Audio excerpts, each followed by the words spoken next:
Hello అండి, నమస్తే. నేను మీ సంధ్య. వెల్కమ్ టు సంధ్యాస్ వంటల పుస్తకం. ఈరోజు ఇంకొక హెల్దీ అయినటువంటి లంచ్ బాక్స్ రెసిపీతో నేను వచ్చేసాను. ఈరోజు మనం కొబ్బరితోటి కొబ్బరి అన్నం ఎలా చేసుకోవాలో ఏంటో చూద్దాం. కొబ్బరిలో కూడా మనకి కావాల్సినన్ని ప్రోటీన్స్ ఉంటాయి కాబట్టి కొబ్బరిని ఇలా చేసుకోవడం వలన చాలా మంచిది. మీరు కనుక ఫస్ట్ టైం మన ఛానల్ని చూస్తున్నట్లయితే తప్పకుండా సబ్స్క్రైబ్ చేసుకోండి. ముందుగా ఒక మిక్సీ జార్ తీసుకొని అందులోకి కొబ్బరిని 1 కప్ వరకు తీసుకోండి. ఆ పైన ఉన్నటువంటి చెక్క మొత్తాన్ని తీసేసుకొని ఇలా శుభ్రంగా 1.5 కప్పు వరకు కొబ్బరిని తీసుకోండి. ఇలా కొబ్బరిని తీసుకున్న తర్వాత మిక్సీ వేసుకోవాలి. మెత్తటి పేస్ట్ లాగా వేసుకోండి. కొంచెం అవసరమైతే వాటర్ పోసుకొని ఇక్కడ నేను చూపిస్తున్న విధంగా మెత్తగా మిక్సీ పట్టుకోండి.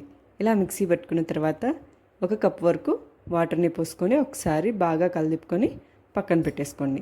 ఒక కుక్కర్ పెట్టుకొని అందులోకి 2 టేబుల్ స్పూన్ల వరకు ఆయిల్ తీసుకోండి. ఆయిల్ అనేది బాగా హీట్ అయిన తర్వాత అందులోకి ఒక బిర్యానీ ఆకు అలాగే జీలకర్రని వేయండి.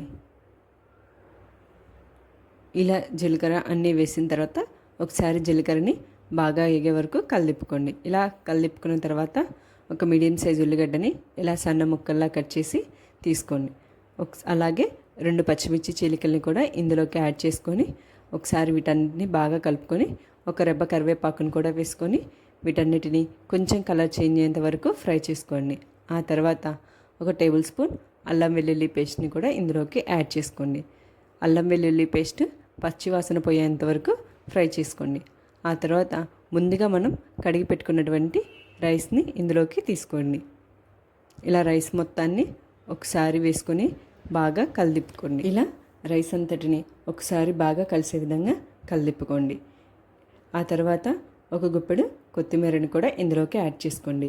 ఇక్కడ నేను తీసుకున్న రైసు కొబ్బరి పాలు మెజర్మెంట్స్ చెప్తాను, తీసుకోండి. ఇక్కడ నేను తీసుకున్న 1 గ్లాస్తో 1.5 గ్లాస్ వరకు నేను రైస్ని తీసుకున్నాను.